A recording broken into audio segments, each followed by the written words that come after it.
There's a special project happening at the Niagara Falls Public Library that helps to share thought-provoking book recommendations that will push your usual reading habits into new and interesting directions.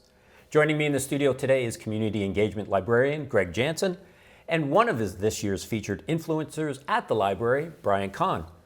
Gentlemen, welcome to the show. Greg, tell me about the Influencer Project. Yes, thanks for having us. So the Influencer Project came about because the library is it's a community organization. So part of what we do is we help build strong communities, and part of what happens at the library, obviously, we have a lot of books, we do reading recommendations. So with the Influencer Project, we want to invite members of the community into that process so that they can make reading recommendations. And not just members of the community, we're really trying to highlight people who are very active in the community, kind of community leaders, we think of them as, and highlight not only their recommendations, but what they do so that people can better understand things that are already happening in the community that they might not be aware of. Now, Brian has been a very influential part of the Niagara community. Mm-hmm. Tell me why he was chosen for you.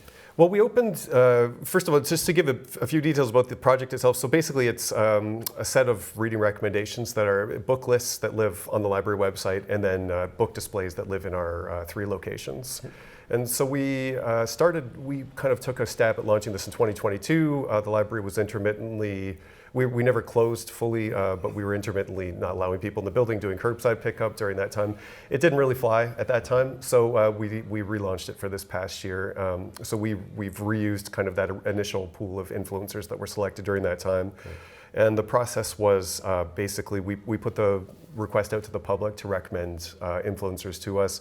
We didn't get a ton, so it mostly ended up being library staff that nominated influencers, and we can talk about that later. We're looking for nominations for the next round now. But there was a nomination process involved, and Brian has been very, among his many other activities in the community, has been very involved with the library, doing art exhibits, doing kind of educational programs for us. So it was a very good fit for this. Brian, tell me, how does it feel to be an influencer? Well, it's always an honor when someone thinks you have something worth saying. But as was said, that the library, especially the Niagara Falls Library, has been a wonderful part of the Indigenous community.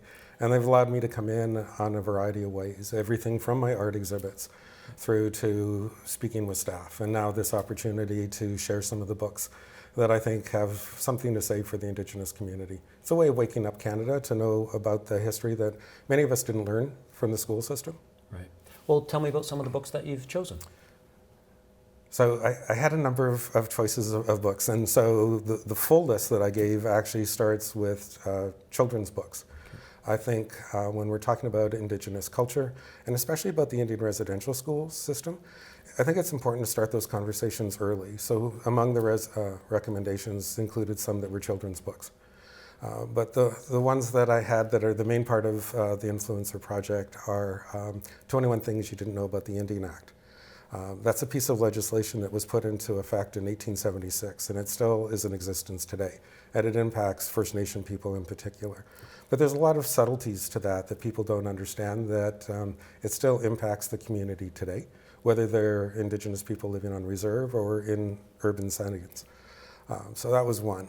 It's a great book. It's a short read, but it's definitely worth taking a look at. The other is Braiding Sweetgrass. That's been on the top seller list for a number of years now.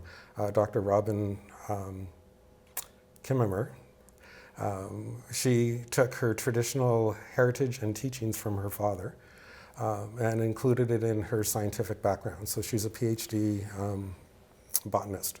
And so she's tying the two worlds together, the old world of traditional ways as well as the more scientific way. And then the third one that I have is Indian Horse. Okay. And one of the things about Indian Horse, Richard Wegamies is a well-known author, Indigenous author. He's Ojibwe. He has passed away, so that's unfortunate. He's authored a number of books. But one of the things about Richard was that he actually has a connection here in Niagara. So he was brought into the child welfare system. His parents were survivors of Indian residential schools. So he was taken away from his family. And he was through the foster system and then eventually adopted into St. Catharines. His life wasn't the greatest, so he spent a lot of time at a library, the St. Catharines Library. And it was actually to the credit of one of the librarians who observed this young man coming in on a regular basis and writing. and she observed him and actually encouraged him to write. And so one of the greatest pieces of Indigenous literature that's out there that tells the story of Indigenous people in the Indian residential school system was through that experience of Richard Wagamese. Brian, that's excellent, the books that you've chosen. Greg, you must feel proud of that. How does this project continue? Yes, we're honored to have Brian and our other influencers involved as well. So we hope to make it a sustainable thing every year. So every fall, the goal is to launch 3 more kind of influencers while still keeping the old ones available. So it becomes this collection of people and book recommendations. So nominations are open now. We're looking for nominations from the community until March 31st. Available at nflibrary.ca/influencers, bottom of the page. It's on the main library website. There's a giant banner with all the influencers on there. You can't miss them. And it's on that page that there's a form where people can recommend. Again, we're just looking for people in Niagara Falls, people who are active in the community. Awesome. Brian, Greg, thanks for joining us today. Thanks so much. And make sure you check that out at the Niagara Falls Public Library. Wonderful. Thank you.